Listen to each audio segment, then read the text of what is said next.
Bom dia. Que a graça e a paz do Senhor Jesus Cristo seja em sua vida, no seu lar, em seus negócios.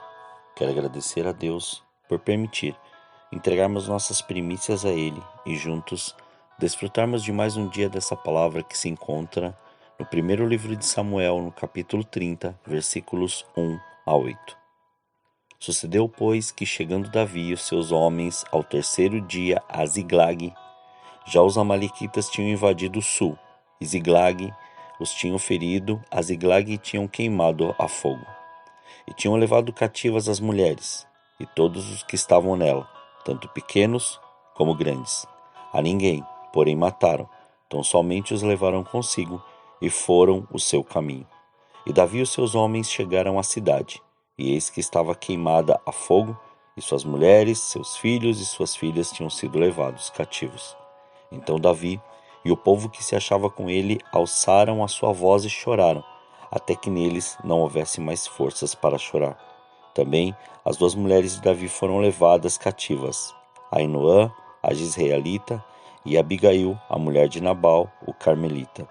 E Davi muito se angustiou, porque o povo falava de apedrejá-lo, porque a alma de todo o povo estava em amargura, cada um por causa dos seus filhos e das suas filhas. Todavia, Davi se fortaleceu no Senhor, seu Deus. E Davi disse a Abiatar, o sacerdote, filho de Aimeleque: Traze-me, peço-te, aqui o éfode. E Abiatar trouxe o éfode a ele. Então consultou Davi ao Senhor, dizendo: Perseguirei eu a esta tropa? Alcançá-la-ei? E lhe disse: Persegue-a, porque de certo a alcançarás e tudo libertarás. Ao meditar nesses versículos, o Senhor me levou ao seguinte pensamento: não desista, pois pode ter chegado um tempo onde a frustração é maior do que a fé que está vivendo e que conhece. O julgamento é maior que a honra do Senhor. As lutas parecem intermináveis, mas para tudo há um propósito. Assim como houve para Davi. Davi estava fugindo de Saul, pois o mesmo procurava matá-lo. Mas Davi teve a oportunidade de fazê-lo, mas não fez, porque temia ao Senhor. E mesmo dizendo a Abisai que seria o correto de se fazer, Davi sabia que o Senhor é Deus que não quebra princípios, como vemos descrito no primeiro livro de Samuel, no capítulo 26, versículos 7 a 11. Foram, pois, Davi e Abissai de noite ao povo, e eis que Saul estava deitado dormindo dentro do lugar dos carros, e sua lança estava fincada na terra à sua cabeceira, e Abner e o povo deitavam-se ao redor dele. Então disse Abissai a Davi: Deus te entregou hoje nas mãos do seu inimigo.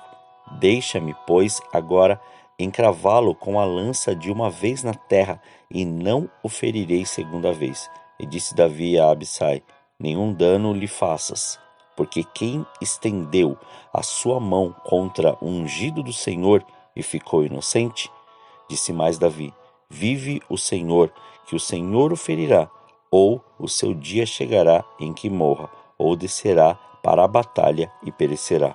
O Senhor me guarde de que eu estenda a mão contra o ungido do Senhor. Agora, porém, toma a lança que está à sua cabeceira e a bilha de água e vamo-nos.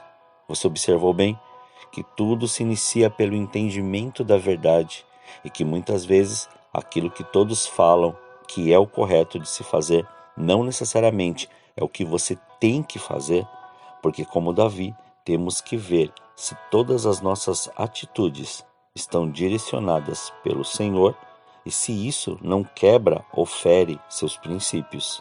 Davi era conhecedor da vontade de Deus, mesmo sabendo que Saul tentava matá-lo, mas em momento nenhum deixou ser iludido pela oportunidade de acabar com a vida do rei, pois sabia quem era o Senhor e todas as promessas sobre sua vida.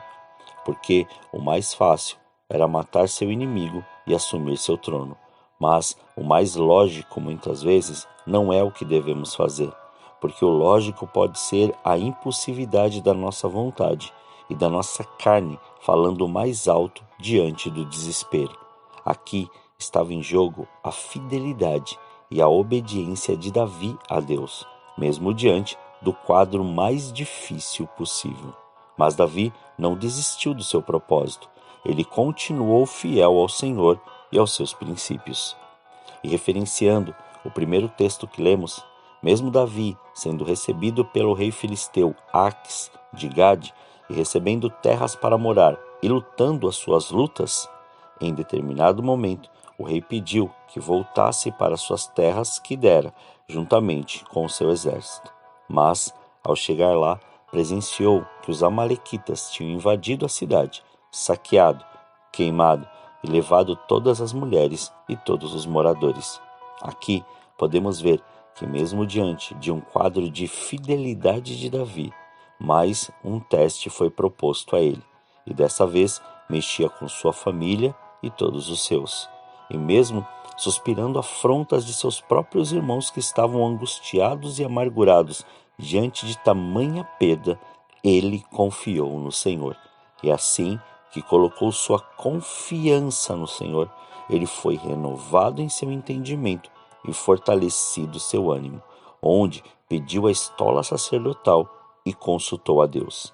E após receber seu aval, mesmo diante das impossibilidades, levantou-se, foi cumprir e realizar aquilo que o Senhor prometeu.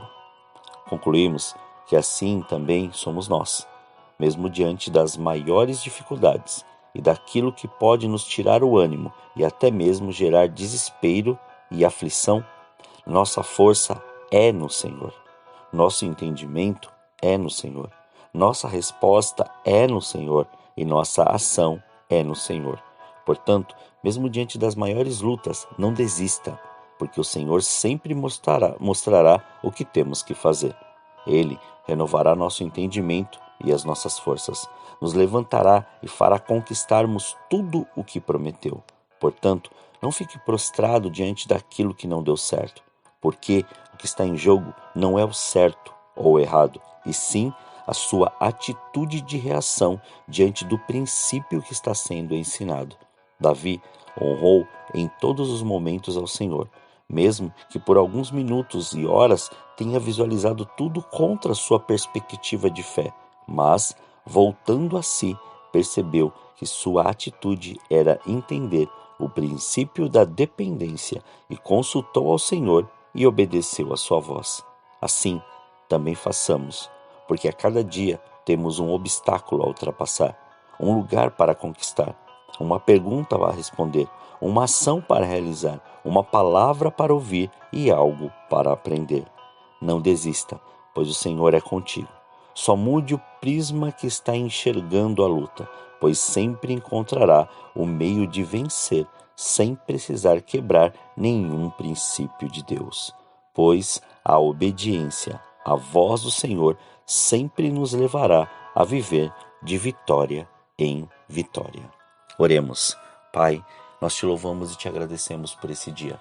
Graças te damos, ó Senhor, pela oportunidade que o Senhor nos dá de entregarmos, Pai, estas primícias, estas primeiras horas diante de Ti, Senhor, de entregarmos tudo aquilo que temos e que somos, de consagrarmos, Pai, mais um dia a Ti, consagrarmos a nossa vida, os nossos pensamentos, as nossas palavras, emoções e atitudes, para que o Senhor cumpra e estabeleça o seu querer.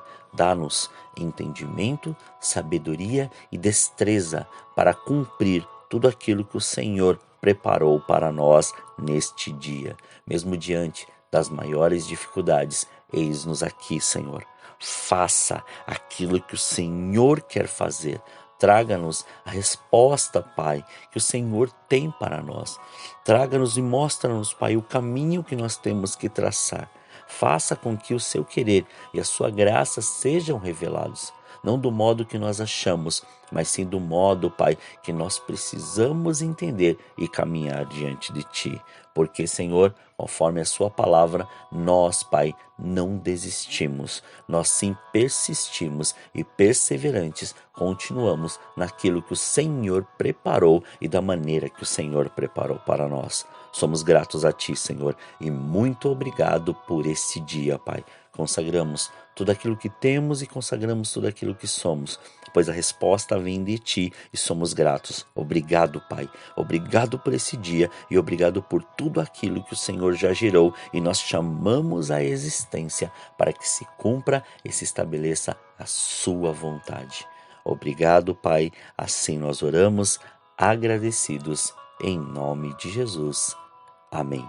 Que você tenha um dia abençoado na presença do Senhor e que seja um dia repleto da direção, da presença e da glória dele sobre a sua vida. Quem vos fala é o pastor Leandro Araújo, da Igreja Apostólica Caminho de São Paulo, capital. Que Deus te abençoe grandemente.